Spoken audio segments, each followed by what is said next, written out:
प्यारे बच्चों, कैसे हैं आप सभी लोग। मैं आशा करता हूं आप सभी अच्छे होंगे। आइए कक्षा 9वीं गणित एनसीईआरटी एक्सरसाइज 7.2 का 5वां प्रश्न देखते हैं। 5वें प्रश्न में क्या दिया है, इस तरीके का फिगर है। एक त्रिभुज ए बी सी, एक बीसी आधार है। इसी बीसी पर एक त्रिभुज ए बी सी बना है जिसमें ए बी बराबर ए सी है, और एक त्रिभुज डी बी सी बना है जिसमें बी डी बराबर सी डी है। तो सिद्ध करना है हमें कोण ए बी डी यानी कि यह पूरा कोण बराबर कोण ए सी डी, इस पूरे कोण के बराबर सिद्ध करना है। तो आइए इसको सिद्ध करने के लिए क्या कर सकते हैं, बहुत ही आसान है।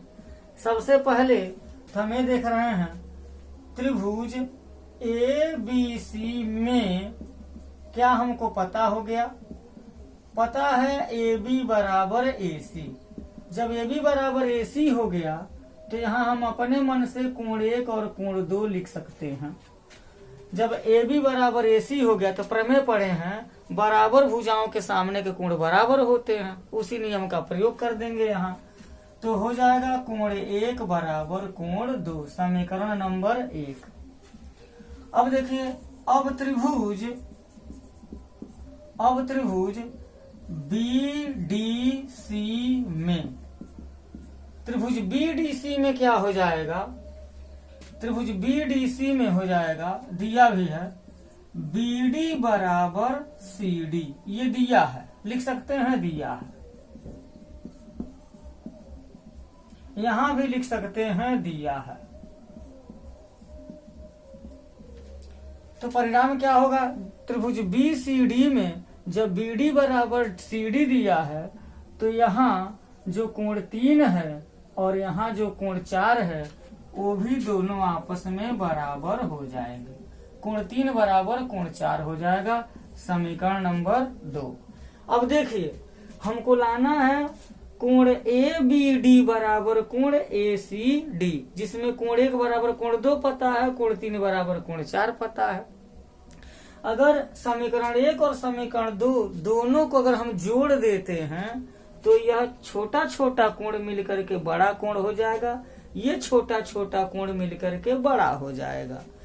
तो हम लिखेंगे समीकरण 1 धन समीकरण 2, इसमें जोड़ने पर जोड़ेंगे तो क्या हो जाएगा, कोण 1 धन कोण 3, समीकरण 1 और 2 का बायां पक्ष जोड़ लेंगे, समीकरण 1 और 2 का दायां पक्ष जोड़ लेंगे, कोण 2 बराबर कोण 4 हो जाएगा, धन 4 हो जाएगा।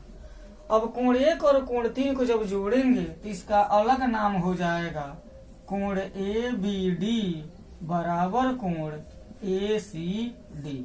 बस यही तो लाना था हमें और ये हमारा सिद्ध हो गया। आइए 6वां प्रश्न देखते हैं। ये त्रिभुज ए बी सी दिया है।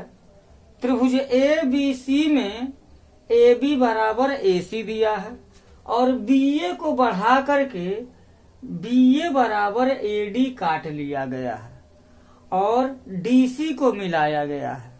हमको सिद्ध करना है कोण डी सी बी बराबर 90 डिग्री।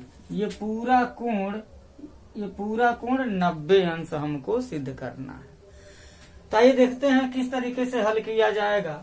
सबसे पहले तो हमें लिखेंगे त्रिभुज ए बी सी में क्या है, ए बी बराबर है किसके, ए सी के, इसलिए यहाँ जो कोण 1 है और यह जो कोण 2 है ये दोनों आपस में बराबर हो जाएंगे। कोण 1 बराबर हो जाएगा कोण 2 के। ये हो गया हमारा, इसको हम 1 मान लेते हैं। अब देखिए त्रिभुज डी ए सी में, त्रिभुज डी ए सी में यहाँ क्या दिया गया है, ए सी बराबर ए डी नहीं दिया है। सबसे पहले तो हम ये देखेंगे, यहाँ ये देखिए कि ए बी बराबर ए सी दिया है और ए बी बराबर ए डी दिया है। ये देखिए यह 2 है और यह मान लीजिए 3 है। ए बी बराबर ए सी दिया है और ए बी बराबर ए डी दिया है। तो समीकरण 2 और 3 से हमें देख रहे हैं कि ए सी बराबर ए डी हो जाएगा, क्योंकि दो समीकरणों के अगर बाएं पक्ष बराबर हैं तो दायां पक्ष बराबर हो जाएगा, दायां पक्ष बराबर है तो बायां पक्ष बराबर हो जाएगा, ऐसा हम लिख सकते हैं। तो ए सी बराबर ए डी हो गया।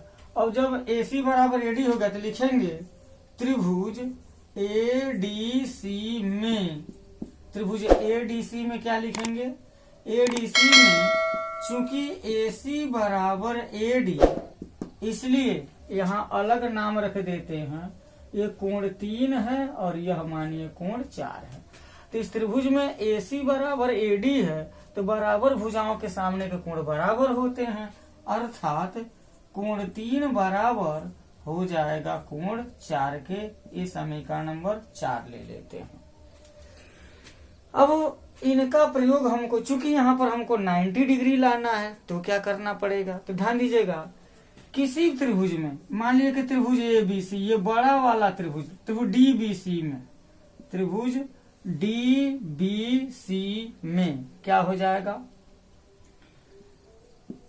में ये जो कोण 1 है, कोण 1 धन कोण 2 धन कोण 3, इनको मैं कोष्ठक में लिख दे रहा हूं क्योंकि यह एक ही जगह है, और धन कोण 4, किसी त्रिभुज के 3 कोण का योगफल कितना होता है, 180 अंश होता है। इसे प्रीवियस वीडियो में सिद्ध किया जा चुका है। फिर से देखिए त्रिभुज डी बी सी में कोण 1 धन कोण 2 धन कोण 3 और धन कोण 4, ये तीनों कोण मिल करके, देखने में 4 लग रहे हैं लेकिन 3 कोण है, कोण 2 और कोण 3 सामूहिक लिया जा रहा है, मिल करके 180 अंश हो जाएगा। अब यहाँ पर ये देखेंगे कोण 1 है तो कोण 1 और कोण 2 तो आपस में बराबर हैं, तो कोण 1 के जगह पर हम कोण 2 लिख सकते हैं और कोण 2 तो यहाँ रहेगा ही। कोण 3 के जगह पर कोण 3 ही रहने दें, और कोण 3 और कोण 4 भी आपस में क्या है, बराबर हैं, तो कोण 4 के जगह पर हम कोण 3 को शिफ्ट कर सकते हैं, बराबर कितना हो जाएगा, 180 अंश। अब यहाँ हो जाएगा 2 कोण 2 धन 2 कोण 3 बराबर 180 अंश। दोनों पक्षों में अगर हम 2 से भाग दें या 2 कामन ले लें तो हमको क्या मिल जाएगा, कोण 2 धन कोण 3 बराबर 90 अंश हो जाएगा। 2 से प्रत्येक पदों में भाग दिया, दोनों पक्षों के प्रत्येक पदों में 2 से भाग देने पर तो कोण 2 धन कोण 3 बराबर हो जाएगा 90 अंश। और कोण 2 धन कोण 3 का नाम क्या है, कोण डी बी सी बराबर 90 अंश है, अर्थात कोण डी बी सी समकोण है। एक त्रिभुज ए बी सी दिया, एक त्रिभुज ए बी सी दिया जिसमें कोण ए बराबर 90 अंश, कोण ए समकोण है अर्थात एक समकोण त्रिभुज है, और ये समकोण बनाने वाली जो भुजाएं ए बी और ए सी हैं वो दोनों आपस में बराबर दिया गया। तो ज्ञात करना है हमको कोण बी का मान कितना है और कोण सी का मान कितना है। ध्यान दीजिए कोण ए बराबर 90 अंश है और ए बी बराबर ए सी है, तो एक समद्विबाहु समकोण त्रिभुज है। तो समद्विबाहु समकोण त्रिभुज की जो 2 न्यून कोण हैं उनका मान कितना है ये हमको ज्ञात करना। इनडायरेक्टली क्वेश्चन ऐसा बन जाएगा। तो सबसे पहले यहाँ पर हम लिखेंगे त्रिभुज ए बी सी में, त्रिभुज ए बी सी में क्या है, अगर ए बी बराबर ए सी दिया है तो हमको क्या मिलेगा, ए बी के सामने का जो कोण 1 है और बीसी के सामने एसी के सामने का जो कोण 2 है ये दोनों आपस में बराबर हो जाएंगे, इसलिए कोण 1 बराबर हो जाएगा कोण 2। इसको हम 1 मान लेते हैं। अब देखिए त्रिभुज ए बी सी में ही हम जानते हैं कि किसी त्रिभुज के तीनों अंतःकोणों का योगफल 180 अंश होता है। तो क्या होगा, कोण ए धन कोण बी धन कोण सी बराबर हो जाएगा 180 अंश। अब मान भर दें यहाँ, कोण ए का मान कितना है 90 अंश जो दिया है, 90 अंश यहाँ आ गया। कोण बी का मान कितना है, वही कोण 2, और कोण सी का मान कितना है, कोण 1 बराबर 180 अंश हो गया।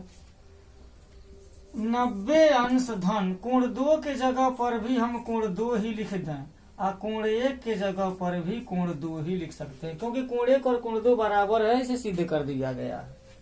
बराबर क्या हो जाएगा 180 अंश।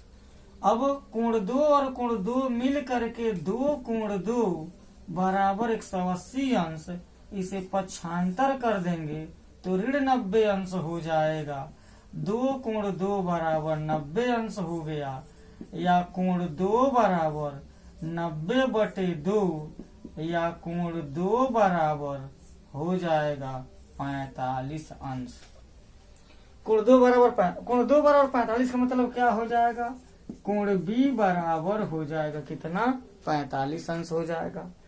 अब कोण बी बराबर 45 हो गया तो कोण बी बराबर कोण सी है, कोण सी बराबर भी 45 अंश हो जाएगा।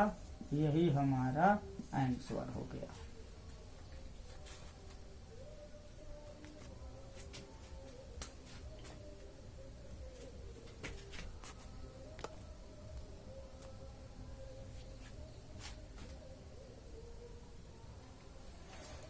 लास्ट प्रश्न, त्रिभुज ABC समबाहु है।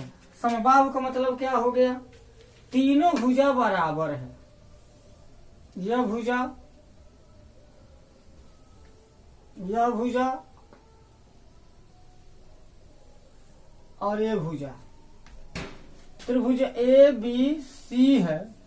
त्रिभुज ABC समबाहु है। सिद्ध करना है कि कोण ए बराबर कोण बी बराबर कोण सी बराबर 60 अंश है। तो ये कैसे हो जाएगा, सबसे पहले यहाँ पर हम लिखेंगे त्रिभुज ABC में क्या हो जाएगा, चूंकि ये समबाहु त्रिभुज है तो क्या हो जाएगा, AB बराबर BC बराबर CA।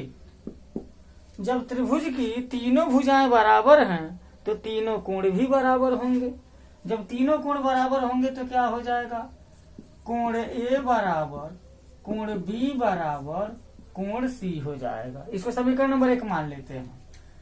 अब इसी त्रिभुज में, अब त्रिभुज ABC में हम जानते हैं कि त्रिभुज के तीनों अंतःकोणों का योगफल 180 अंश होता है।